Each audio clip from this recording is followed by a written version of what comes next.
Iron Maiden fans, it might as well be Christmas because we've got a new Iron Maiden set list for the Future Past tour to look at. Let's just get right into it because you don't want to hear me talk about anything else other than the Future Past set list. They played their first concert of the tour last night in Slovenia, and it is as good as I expected. It is better than I expected. I did a video, going over what I thought would be the set list. I know a lot of other people did too, going over their projections or predictions for the set list. This is about as close as it gets to the formula for Iron Maiden, but the songs that go into it are just fantastic and amazing. Oh my god. So we'll start right off with the Blade Runner theme into Caught Somewhere in Time, which has been played for the first time since 1987. Since the Somewhere On tour, they are playing this song live. And that's probably the least surprising thing about this set list is we all knew Caught Somewhere in Time was going to be here when they said, hey, we're doing a tour that's Senjutsu and Somewhere in Time. You got to play Caught Somewhere in Time, and you got to play it with the Blade Runner theme. So R.I.P. Vangelis for the theme there, but we've got an amazing start here, and then it goes right into another song they haven't played since 1999 in Stranger in a Strange Land, and this is my favorite, one of my favorite Iron Maiden songs, if not my favorite Iron Maiden song of all time. So it's astounding. I've got it on my shirt here. It's astounding to see that they're playing Stranger in a Strange Land live. I've looked back on like the Ed Hunter tour set list, those first like 5 or 6 shows that they played on that where they played this song live and then they cut it off.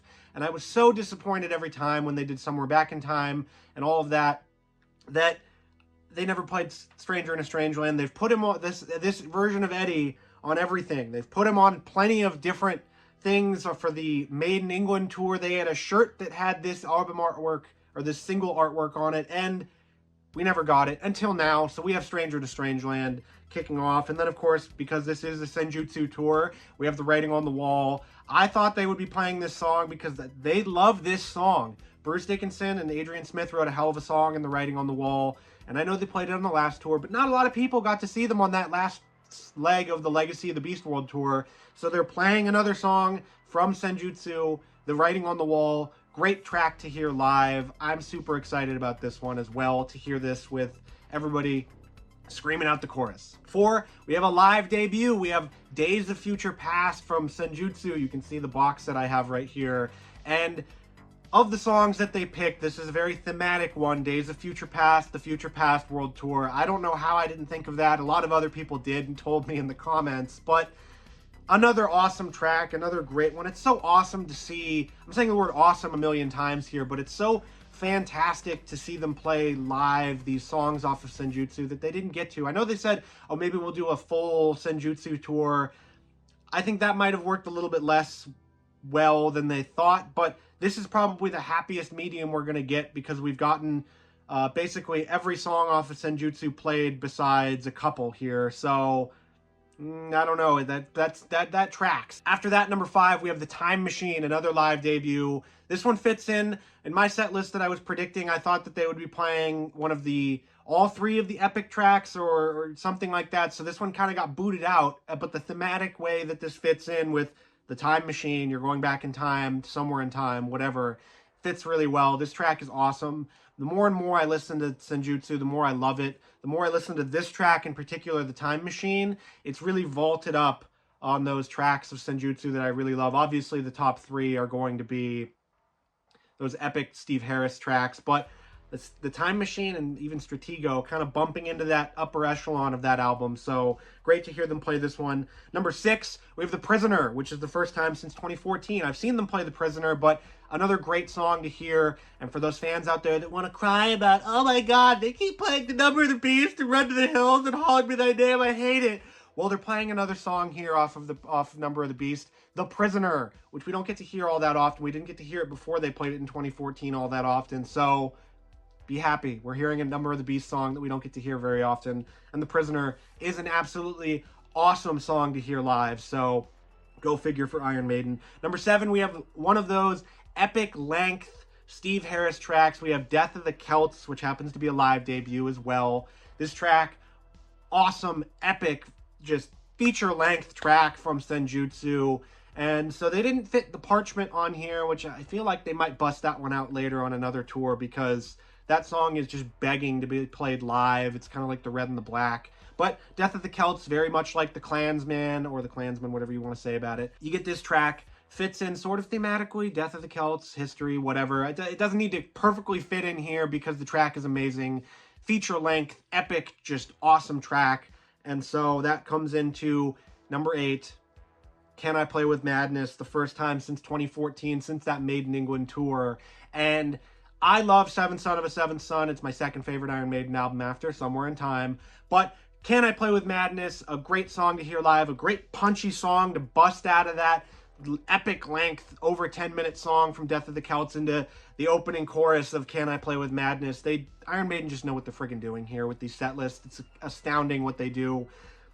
Can I Play With Madness, one of my favorite tracks off of Seventh Son, other than Moonchild and probably some other songs on their Infinite Dreams, but this is a perfect track to fit in on this set of part of the set list. Number 9, we have one of my favorite Iron Maiden tracks ever. I wake up to it every day. It's my alarm on my phone. It's Heaven Can Wait. It's the first time since the Somewhere Back in Time World Tour from 2008 that they're playing this one. Oh man, I cannot wait to hear this song live again, and I'm just... The whole thing about this track, it's just very emotional for me, and it's one of those tracks that I can listen to over and over and over and over again, and it just gets better and better every time you listen to it, and it gets better and better every time they play it live. I don't know, I haven't seen videos from Slovenia if they brought the fan club members on stage to jump around and sing with them or whatever, but this track is just fantastic. I absolutely love it. I cannot wait to hear this one. And then, of course, that goes into the most requested Iron Maiden song of all time. Number 10, we have Alexander the Great, a live debut from Somewhere in Time. People probably went absolutely nuts when they played this, when they had the tape of Alexander's dad talking to him. And Alexander the Great just, oh man, I cannot wait to hear this song live as well. I hope it translates well live. There's just so much, the tempo changes, the guitars, the insanely heavy part near the end of the track, and just... It's a great time to be an Iron Maiden fan. What can I say? We're getting Alexander the goddamn Great live on tour. You're going to see them play it. If you live in Europe or Western Canada or like me, you're going to Power Trip. But you're going to hear them play Alexander the Great live in 2023. This is a great time to be an Iron Maiden fan. Number 11, we have Fear of the Dark, and 12, we have Iron Maiden. Those always go together now. Those are just there. They're going to close out the main set list every single time, and people are going to complain about it, and they shouldn't, because... look at what else we've gotten here. It's an embarrassment of riches of songs. So if you're going to come out and complain, oh my god, they're playing Fear of the Dark and Iron Maiden again. Oh, I hate it. People that go to see Iron Maiden for the first time, guys, and girls, if you're complaining out there, let me just get really close to the camera here and stare into your soul. They want to see Number of the Beast, Run to the Hills, Iron Maiden, Fear of the Dark.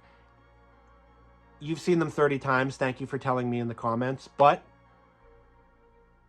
people want to see these songs live, so just accept that they're going to play them and stop complaining, okay? This isn't Judas Priest, and even Judas Priest on those insanely deep cut set lists that they still play Living After Midnight, they still play British Steel, they still play You've Got Another Thing Coming. You know, they're just going to play these songs, and they're awesome. Every time they play Iron Maiden live, I just get emotional, and it's amazing. So if you want to complain, shut up. You can complain in my comments, but whatever. The encore opener, we have Hell on Earth, a live debut. My favorite song off of Senjutsu, one of my favorite new Iron Maiden songs ever. I'm going to cry like a baby when they play this song because it's just an emotional ride of just epic proportions. So I can't wait to belt this one out with the rest of the crowd. Hell on Earth, fantastic encore opener. I'm debating on whether or not I want to go look at videos of this so that I can at least be somewhat surprised, but I think I'm going to because I can't resist. Number 14, we have The Trooper. Once again, people, they're going to play The Trooper. For whatever reason, all the people that complain about them playing all of these songs that they always play, they never complain about The Trooper, which is really weird. I know it's Iron Maiden's most like thrash metal-y speed sort of song besides Be Quick or Be Dead, but The Trooper always gets the crowd going. Excellent way to go from a 12-minute song into The Trooper. Love it. And then, of course, we have number 15, we have Wasted Years, which is the first time since 2017, that Book of Souls tour where they closed with this song. They're closing with it again. Epic, awesome way to close out a set with Wasted Years. I love this set list. This is one of my favorite Iron Maiden set lists ever.